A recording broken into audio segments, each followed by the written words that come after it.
বন্ধের দিন মনে হয় সবার বাসায় বাজার করা হয় একদিন সপ্তাহ, কারণ ছেলে মানুষ বাসায় না থাকলে এমনটাই হয়। দেখা যায় শুক্রবার সব বাসায়, তো আমাদের সাথে তেমন বাইরের কিছু না।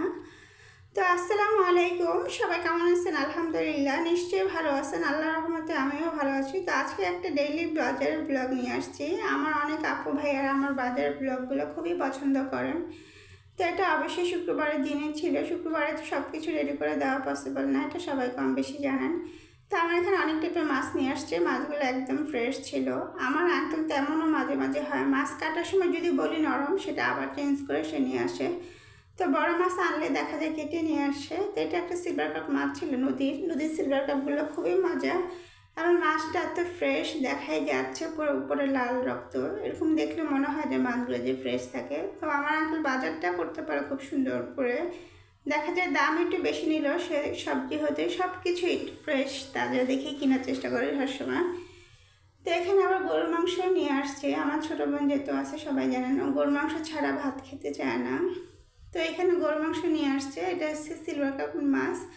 আরও অনেক সবজি নিয়ে আসছে। আর আমার বাসার পাশে যেহেতু বাজার, প্রতিদিন আনার প্রয়োজন হয় না সবজি, তো আজকে সবজিটা অল্প করে নিয়ে আসছে। আমি বলছি বেশি আনার দরকার নেই। দেখা যায় ফ্রিজে রেখে সবজি খেলে তখন আবার সেই সবজিগুলো সিদ্ধ হতে চায় না। আর সব থেকে ভালো হচ্ছে আমার বাসার কাছেই যেহেতু বাজার, এই জন্য সবজি টবজি কিনতে হলে যে দিনটা সেদিনও কিনে আনা হয়, সমস্যা হয় না। তো একটা সুন্দর লাউ নিয়ে আসছে। এখন কিন্তু শীতকালে লাউগুলো খুবই মজা লাগে এবং খুব তাড়াতাড়ি সিদ্ধ হয়ে যায়। এবং কেন জানি না, শীতকালে লাউয়ের মজাও অন্যরকম। তো লাউ যদি সিদ্ধ না হয় ভালো লাগে না। এখানে আবার দুইটা পেয়ারাও নিয়ে আসছে। আমার বোন পেয়ারা খেতে খুবই পছন্দ করে। তো আজকে বাজার।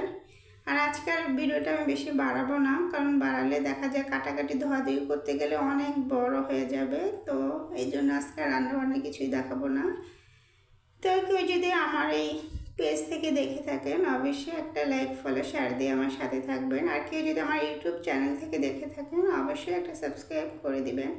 আপনাদের ভালোবাসায় আন্তরিকতা দিয়ে অনেক দূর নিয়ে যেতে পারে। কেউ কখনো একা উপরে উঠতে পারে না, সবাইকে নিয়ে উপরে উঠতে হয়। আমিও সবার পাশে থাকতে চাই, আপনি সবাই আমার পাশে থাকবেন, তাহলে সম্ভব হবে। আর অবশ্যই আল্লাহর রহমতও থাকতে হবে। তো অবশ্যই নিয়ত ভালো থাকলে অবশ্যই কাজে সফল হওয়া যায়। আর বলে না যে একা কখনই কিছু হয় না, সবাই মিলেই সব কাজ সম্পন্ন করতে হয়। তো আজকে পর্যন্ত আল্লাহ হাফেজ।